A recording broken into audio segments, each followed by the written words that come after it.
সকাল থেকেই থেমে থেমে বৃষ্টি হচ্ছে রাজধানী সহ দেশের বিভিন্ন জেলায়। এতে দুর্ভোগ বেড়েছে নিম্ন আয়ের খেটে খাওয়া মানুষদের। গন্তব্যে যাওয়ার ক্ষেত্রে ভোগান্তি বেড়েছে স্কুল কলেজগামী শিক্ষার্থী ও অফিসগামীদের। এমন পরিস্থিতিতেই বৃষ্টি নিয়ে দুঃসংবাদ দিল আবহাওয়া অফিস।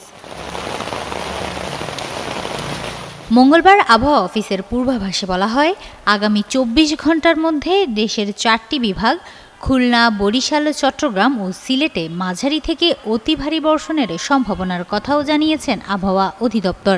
সেই সঙ্গে দেশের অন্যান্য বিভাগ রংপুর, রাজশাহী, ঢাকা ও ময়মনসিংহ এলাকাতেও অস্থায়ীভাবে দমকা হাওয়ার সঙ্গে হালকা থেকে মাঝারি ধরনের বৃষ্টি অথবা বজ্রসহ বৃষ্টি হতে পারে বলে জানিয়েছে আবহাওয়া অফিস।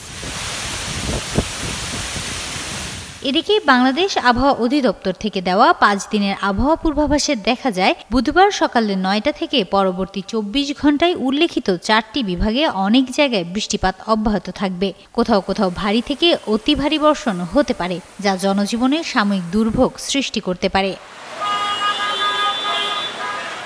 এছাড়া আগামী বৃহস্পতিবার সকাল ৯টা থেকে খুলনা, বরিশাল, চট্টগ্রাম ও সিলেট বিভাগের অধিকাংশ জায়গায় এবং রংপুর, রাজশাহী, ঢাকা ও ময়মনসিংহ বিভাগেও মাঝারি ধরনের বৃষ্টি বজায় থাকবে।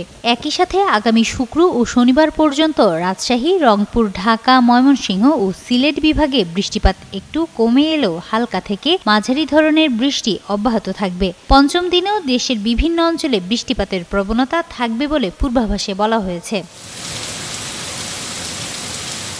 সব মিলিয়ে অন্তত ৫ দিন পর্যন্ত দেশের বিভিন্ন অঞ্চলে বৃষ্টি, দমকা হাওয়া এবং বজ্রসহ বৃষ্টির শঙ্কা রয়েছে। তাই পরিস্থিতি অনুযায়ী প্রয়োজনীয় সতর্কতা অবলম্বনের জন্য সাধারণ মানুষকে পরামর্শ দিয়েছে আবহাওয়া অফিস। হিমাতুল জান্নাত, যুগান্তর নিউজ।